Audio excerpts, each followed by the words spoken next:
धन्यवाद। आज मुझे सप्लीमेंट्री डिमांड फॉर ग्रांट्स में मेरी पार्टी शिवसेना की तरफ से बोलने का आपने अवसर दिया।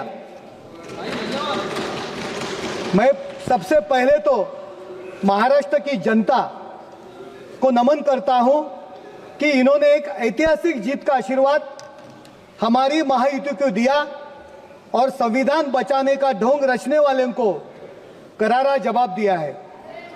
मुझे पूरी उम्मीद है कि हमारी महायुति सरकार सबका साथ, सबका विकास और सबका विश्वास की विचारधारा के साथ अगले 5 साल काम करेगी और हम जनता की आशाओं और आकांक्षाओं को पूरा करेंगे।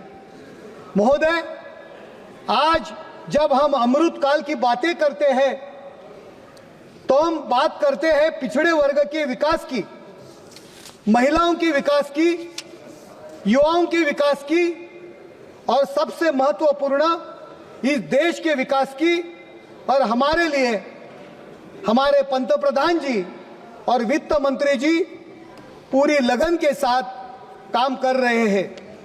बैंकिंग क्षेत्र हो, रिकॉर्ड एफडीआई हो, डिजिटल इंडिया हो, स्वच्छ भारत हो या आवास योजना, इन सभी के कारण आज देश एक नई दिशा में जा रहा है, विकसित भारत की तरफ जा रहा है।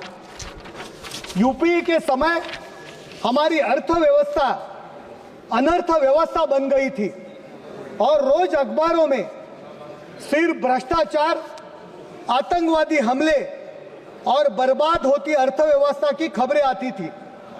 लेकिन आज हम भारत को विश्व की सबसे बड़ी अर्थव्यवस्था के रूप में देखते हैं।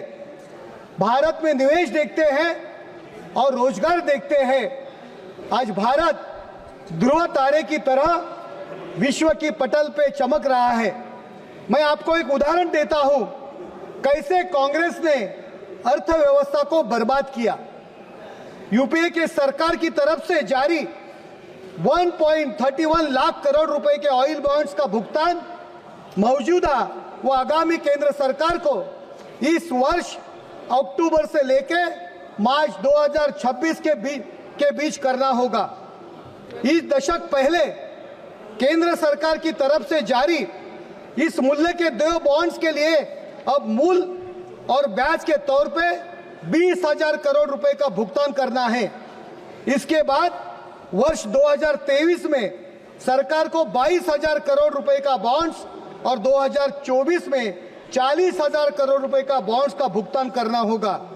इस वर्ष 2026 में 37,000 करोड़ रुपए का बॉन्ड्स लोन का बोझ उठाना पड़ेगा।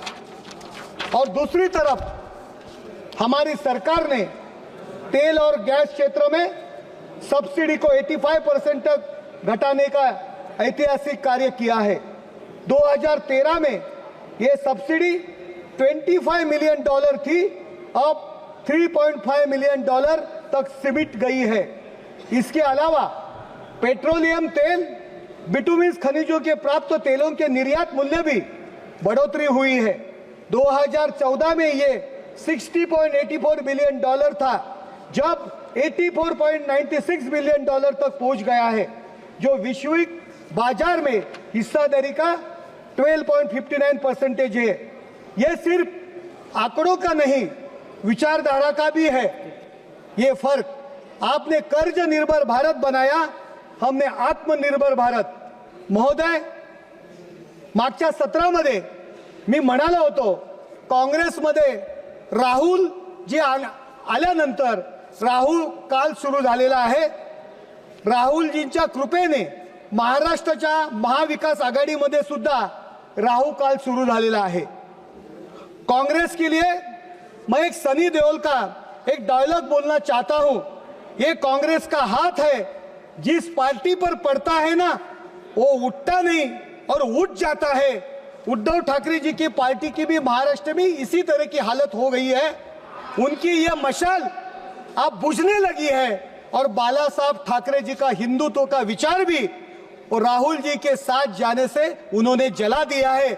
उसका यह नतीजा है, आज उनको कांग्रेस के वोट बैंक पर निर्भर होना पड़ रहा है। दूसरी तरफ हमारे पक्ष नेता और उप मुख्यमंत्री एकनाथ शिंदे जी का धनुष्य बाण और मजबूत हो गया है। इसीलिए महाराष्ट्र में 80 लाख लोगों ने शिवसेना को वोट दिया है, एकनाथ शिंदे जी के नेतृत्व पे विश्वास रखा है, क्योंकि उन्होंने हिंदुत्व बचाने का काम किया है। संविधान में जो दायित्व हमें दिया गया है उसको लाड़की बहन योजना, लाड़का बाहू योजना, आपला दवाखाना, समृद्धि महामार्ग और कोस्टल रोड जैसी योजना के माध्यम से पूरा करने का काम उन्होंने किया है। आज इस सप्लीमेंट्री डिमांड फॉर ग्रांट्स में मैं पंतप्रधान जी और वित्त मंत्री जी को भी धन्यवाद देता हूं। आज उसके माध्यम से 83 ग्रांट्स और 3 अप्रोप्रिएशन के माध्यम से कुल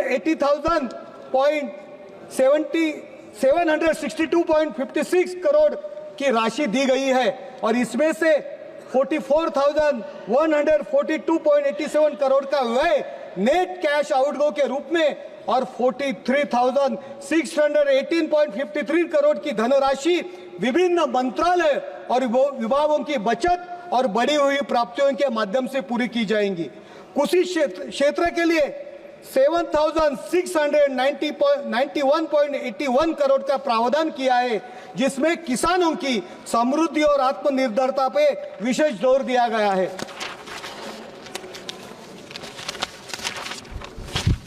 महोदय, सभी प्रावधान विकसित भारत और विकसित महाराष्ट्र के सपने को साकार करेंगे और विपक्ष के साथी कह रहे थे सिर्फ 87,000 करोड़ रुपए से क्या होगा।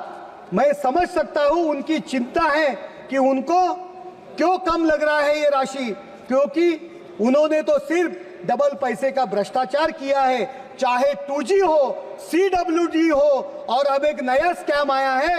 राहुल जी ने इंडिया अलायंस के नेतृत्व के नाम पे क्षेत्रीय पार्टी को बर्बाद करने का एक स्कैम कर रहे हैं। जो विपक्ष के साथी कह रहे थे भारत की अर्थव्यवस्था बुरी है, उनके लिए मैं कुछ आंकड़े देना चाहता हूं। 2014 से 2024 के बीच में बैंकों की शाखाओं में उल्लेखनीय वृद्धि हो गई है। मार्च 2014 में कुल 1,17,990 शाखाएं थी, अब बढ़ के 1,65,501 हो गई है। दो मिनट। ग्रामीण शाखाओं की संख्या 41,855 से बढ़ के 55,372 हो गई है। इसी तरह सेमी अर्बन शाखा है 32,504 से बढ़कर 45,314 और अर्बन शाखा है 21,007 से बढ़कर 29,276 हो गई है। यह विस्तार ग्रामीण और शहर की भारत के बीच वित्तीय समावेशन मजबूत कर रहा है। इस नई ऊर्जा और दृष्टिकोण के साथ भारतीय अर्थव्यवस्था दुनिया के लिए एक मिसाल बन गई है। ये केवल सुधार नहीं है, बल्कि एक सशक्त और समृद्ध भारत का निर्माण की यात्रा है। इस अप्रोप्रिएशन बिल का मैं समर्थन करता हूं। अंत में विपक्ष वालों को एक शायरी के माध्यम से मैसेज देना चाहता हूं।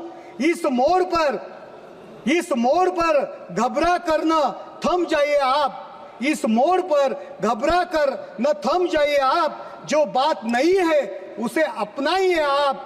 डरते हैं क्यों नई राह पर चलने से हम आगे चलते हैं, पीछे आइए आप।